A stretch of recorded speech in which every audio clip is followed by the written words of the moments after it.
জীবনে যতদিন শুক্রবার পাবেন 5টি আমল করতে ভুলবেন না। মনে রাখবেন, জুমার দিন হচ্ছে leader of the all days. যতগুলো সাপ্তাহিক দিন আছে, এই সাপ্তাহিক দিনের ভিতরে সর্বশ্রেষ্ঠ দিন হচ্ছে জুমার দিন।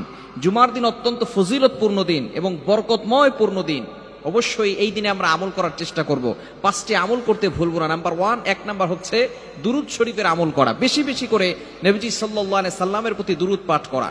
কেননা আল্লাহ পাক রব্বুল আলামিন পবিত্র কোরআনুল কারীমের ভিতরে নিজেই জানিয়ে দিয়েছেন সূরাতুল আহজাবের ভিতরে, ইয়া আইয়ুহাল্লাযীনা আমানু, ও ইউ হ্যাভ বিলিভার্স, ঈমানদারগণ, সাল্লু আলাইহি ওয়া সাল্লিমু তাসলিমা, তোমরা নবীজি সাল্লাল্লাহু আলাইহি সাল্লামের উপরে দুরুদ পাঠ করো। এবং নবীজি সাল্লাল্লাহু আলাইহি সাল্লাম আরো জানিয়ে দিয়েছেন, তিরমিজি শরীফের হাদিস, আবু দাউদ শরীফের হাদিস, আরো হাদিসের কিতাবের ভিতরে হাদিসটি রয়েছে, মান সাল্লা আলাইয়া মাররাতান, যে ব্যক্তি নবীজি সাল্লাল্লাহু আলাইহি সাল্লামের উপরে একবার দুরুদ পাঠ করে, আল্লাহ পাক রব্বুল আলামিন তার উপরে 10 বার রহমত নাজিল করে। বলেন সুবহানাল্লাহ।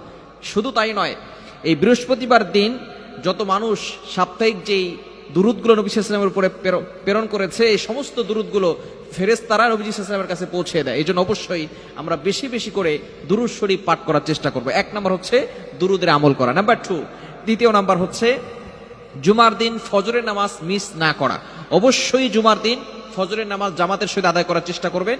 একটু আগে ওঠার চেষ্টা করে তাহাজ্জুদের নামাজ পড়ার চেষ্টা করবেন। কেননা জুমার রাত আল্লাহ পাক রব্বুল আলামিনের কাছে অত্যন্ত প্রিয় রাত। এই রাতে আল্লাহ পাক রব্বুল আলামিন অসংখ্য অগণিত মানুষের গুনাহ খাতাগুলো ক্ষমা করে দেন এবং তাদের চাওয়া পাওয়াগুলো আল্লাহ তাআলা কবুল করে নেন। এজন্য এই রাতে একটু আগে ওঠার চেষ্টা করবেন এবং বিশেষ করে তাহাজ্জুদ নামাজ পড়বেন এবং ফজরের নামাজ জামাতের সাথে পড়ার চেষ্টা করবেন। জুমার দিন যাতে করে আপনার নামাজ মিস না হয়ে যায় এবং তাহাজ্জুদ নামাজ যাতে করে পড়তে পারেন। কারণ জুমার রাতটা হচ্ছে আল্লাহ তাআলার কাছে খুবই প্রিয় এবং এই দিনে অসংখ্য মানুষের দোয়াগুলো আল্লাহ পাক রব্বুল আলামিন অ্যাকসেপ্ট করে নেন, কবুল করে নেন।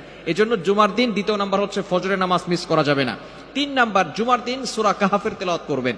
বিশেষ করে সূরা কাহাফের তেলাওয়াত যে ব্যক্তি জুমার দিনে করবে, দাজ্জালের ফিতনা থেকে আল্লাহ পাক রব্বুল আলামিন তাকে হেফাজত করবেন। বলেন সুবহানাল্লাহ। এজন্য অবশ্যই দাজ্জালের ফিতনা থেকে যদি আমরা বাঁচতে চাই, তাহলে আমরা জুমার দিন সূরা কাহাফ প্রথম 10টি আয়াত হলেও আমরা তেলাওয়াত করব।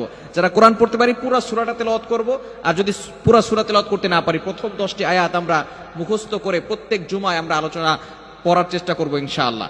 এবং 4 নাম্বার জুমার দিনের আমল হচ্ছে আগে আগে মসজিদে যাওয়া। আপনি উত্তম রূপে সুন্দর করে গোসল করবেন এবং সুন্দর পোশাক পরিধান করে, উত্তম পোশাক পরিধান করে, এরপর আপনি পারফিউম ব্যবহার করে সুন্নত তরিকে আপনি আগে আগে মসজিদে যাবেন। কারোর সাথে কথা না বলে যদি আপনি সবার আগে মসজিদে চলে যেতে পারেন, তাহলে একটি উট কোরবানি করলে যে সওয়াব হয়, আল্লাহ তাআলা সেই পরিমাণ সওয়াব আপনার আমলনামায় দিয়ে দিবে। এরপরে যে পরে যাবে তার জন্য গরু কোরবানি করার সওয়াব, এরপরে যে যাবে মুরগি কোরবানি করার সওয়াব, এরপরে যে যাবে ডিম কোরবানি করার সওয়াব। এখন অনেকে বলবেন, হুজুর ডিম আবার কোথায় পেলেন? অর্থাৎ ডিম দান করলে যে সওয়াব হয়, সেই সওয়াব আল্লাহ তাআলা তার আমলনামায় দিয়ে দিবে। এরপরে যখন খতিব সাহেব মেম্বারে বসে যাবেন আলোচনা করার জন্য, তখন ফেরেশতারাও তার আলোচনা শোনার জন্য বসে যান, তখন আর লেখা হয় না। এজন্য আগে আগে যাওয়ার চেষ্টা করবেন। 4 নাম্বার আমল হচ্ছে আগে আগে মসজিদে যাওয়া এবং কারোর সাথে কথা না বলে খতিব সাহেবের খুতবা শোনা। এবং 5 নাম্বার আমল হচ্ছে জুমার দিনে দোয়া করা। জুমার দিনের স্পেশালিস্ট কিছু সময় রয়েছে, যেই সময় দোয়া করলে দোয়া কবুল করা হয়, বিশেষ করে জুমার নামাজের পরে এবং বিশেষ করে খতিব সাহেব যখন খুতবা দেন, 2 খুতবার মাঝখানে যখন বসেন, এই বসার সময় আপনি দোয়া করবেন। এবং 3 নাম্বার বিশুদ্ধ মত, এটা হচ্ছে আসরের নামাজের পরে দোয়া করা। এই সময় দোয়া করলে আল্লাহ পাক রব্বুল আলামিন তার দোয়াটা ফিরিয়ে দেন না, তার দোয়া ফিরিয়ে দিতে আল্লাহ তাআলা লজ্জাবোধ করেন। এজন্য অবশ্যই এই 5টি আমল আমরা যতদিন শুক্রবার পাবো, কোনোদিন এই 5টি আমল করতে ভুলবো না। আল্লাহ তাআলা আমাদের সকলকে প্রতি জুমায় এই আমলগুলো করার তৌফিক দান করেন।